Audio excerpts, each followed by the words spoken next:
بسم اللہ الرحمن الرحیم۔ میرے عزیز دوستو، آپ سب کو NQTV4 پر خوش آمدید۔ میرے عزیز دوستو، آج ہم اس بات کا جائزہ لیں گے اس وقت پاکستان اور افغانستان کی جو کشمکش چل رہی ہے اس کے اسباب کیا ہو سکتے ہیں۔ میرے عزیز دوستو، بات یہ ہے، بات سان فرموشی یا سان کرنے کی نہیں، یہ اپنے اپنے ظرف کی بات ہے۔ یہ آج سے 50 سال پہلے جب پاکستان کی ہسٹری میں اپنے وقت کا ایک آمر جنرل ضیاء الحق کے نام کا جو ایک سپہ سالار آیا، اس کے کام کے قیادت یہ سارے مسائل آج وہی پاکستان کی آرمی، اس وقت کے سپہ سالار، اس وقت کے جرنیل اور اس وقت کی حکومت اپنی دانتوں سے یہ فصل کاٹ رہی ہے اور اپنی جانیں قربان کر رہی ہے۔ اور اس سارے عرصے میں تقریباً 9000 کے قریب فوجی افیسرز، جوانز، police, ranger, FC، frontier post اور سول آبادی اپنی جانوں کے نذرانے پیش کر چکی ہے۔ میرے عزیز دوستو، جب کسی شخص کو اقتدار کی لت پڑ جائے، طاقت کی لت پڑ جائے، جب جس شخص میں اناپسندی آ جائے، جس شخص میں تکبر آ جائے، جو شخص اپنے آپ کو فرعون وقت سمجھتا رہے، جب اس کو یہ موقع ملا، جب روس افغانستان میں اپنی فوجیں لے کر آیا، جیسے اس کی لاٹری کھل گئی۔ میرے عزیز دوستو، امریکہ تو چاہتا ہی تھا کہ کسی طرح ویتنام کی جنگ کا بدلہ لیا جائے۔ جب اس نے یہ دیکھا افغانستان میں روس اپنی فوجیں لے کر آیا اور اس وقت پاکستان میں یہ بدبخت فوجی آمر اقتدار سنبھال چکا تھا، تو ظاہر ہے اس کے تانے بانے امریکی سامراج کے ساتھ تھے۔ انہوں نے نام نہاد جہادی پیدا کر کے افغانستان میں پاک فوج اس آمر کے ذریعے اپنے پاؤں پھیلانے شروع کیے اور روس کے ساتھ مزاحمت کرنی شروع کی۔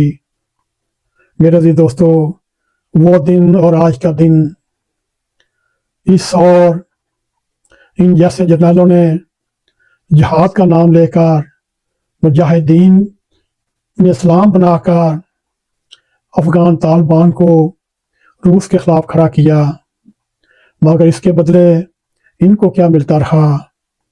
ان کو ڈالر ملتے رہے، ان کو ریال ملتے رہے، ان کو پاؤنڈ ملتے رہے، میرے عزیز دوستو، اور اسلحہ ملتا رہا۔ ان کے دوبارے نیارے تھے، پوری قوم کو جہاد کی طرف لگا کر اپنا آپ لوسیدہ کرتے رہے۔ میرے عزیز دوستو، یہ وقت بڑا طویل تھا، انہوں نے ذرا بھی پاکستان کی نہ سوچی۔ اس آمر نے اپنے اقتدار کو دوام بخشنے کے لیے مذہب کو بیچ میں لے کر آیا اور مذہب کا کھلکھلا کر استعمال کرتا رہا۔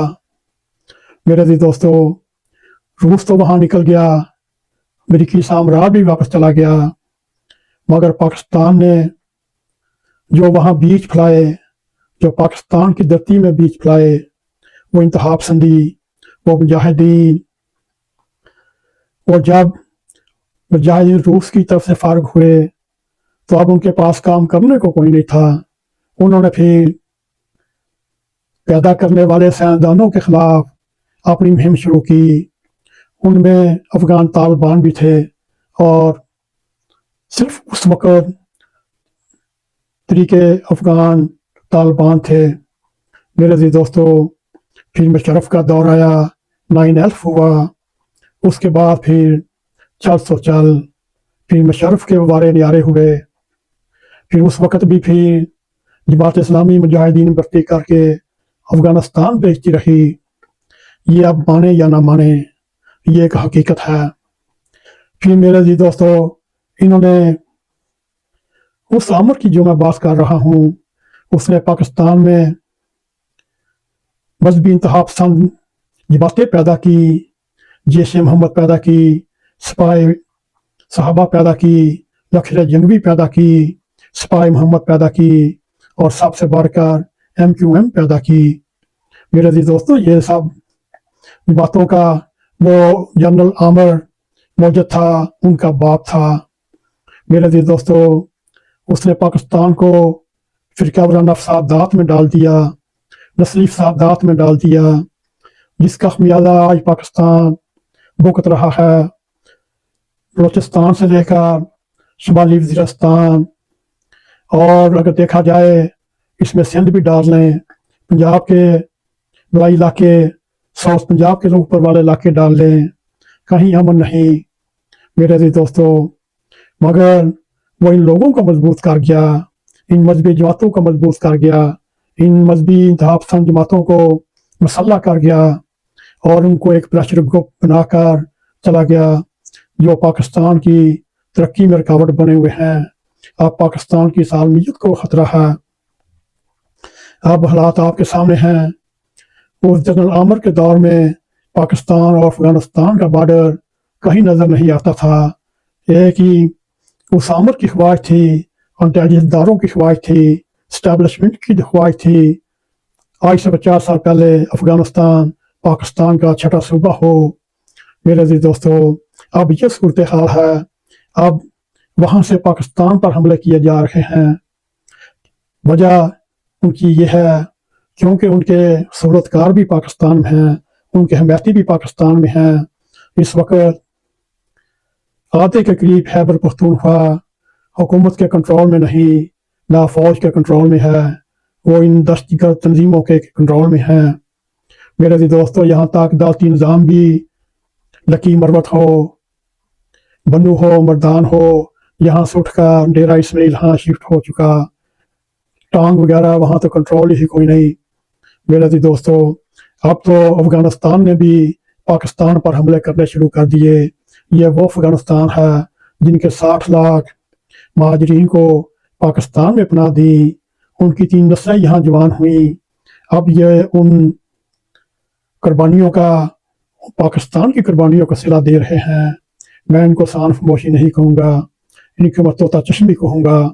میرے عزیز دوستو، بات صرف یہ ہے، جب تک اسٹیبلشمنٹ حکمران اپنی پالیسیوں پر قوم سے معافی نہیں مانگیں گے، قوم ان کے پیچھے ہرگز نہیں کھڑی ہوگی۔ اب بھی وقت ہے، قوم سے معافی مانگیں اور گڑے مردوں کو نکال کر ان کو پھانسی دی جائے، جنہوں نے پاکستان کو اس حال تک پہنچایا، چاہے وہ کمانڈر ان چیف ہوں، چاہے وہ ریٹائرڈ جنرل یوب ہاں ہو، جنرل یایا ہو، جنرل مشرف ہو، جنرل ضیاء الحق ہو۔ سب سے زیادہ حصہ جنرل ضیاء الحق کا ہے، جس نے پاکستان کی جڑوں میں برود بھر گیا، اور اب وہ برود جوان ہو چکا ہے۔ ہمارے فوجی جوان، ہمارے فوجی افیسر اپنی جانوں سے وہ فصل کاٹ رہے ہیں۔ میرے عزیز دوستو، اگر دیکھا جائے اسی اسٹیبلشمنٹ میں پاکستان میں بھی ایسی سیاسی انتہا پسند پارٹیاں پیدا کی جو اب ان کی گلوں کو پکڑی ہوئی ہیں۔ میرے عزیز دوستو، اب وقت کا تقاضا یہ ہے، اسٹیبلشمنٹ کو کھل کر قوم سے معافی مانگنی چاہیے، اور بیوروکریسی کو بھی قوم سے معافی مانگنی چاہیے، اور معافی مانگتے ہوئے قوم سے تعاون مانگنا چاہیے۔ قوم ان کو دل کھول کر تعاون دے گی، اور ان دہشت گردوں، ان پاکستان پر حملہ کرنے والوں کو نست نبود کرے گی، اور پاکستان ہمیشہ زندہ و سلامت رہے گا۔ اللہ کرے ایسا ہی ہو۔ اگر آپ کو ہمارا پروگرام پسند آئے، اس کو لائک بھی کریں، اس کو شیئر بھی کریں، کمنٹ سیکشن میں جا کر اپنا دار خیال کرتے ہوئے NAQ TV4 کو سبسکرائب کریں۔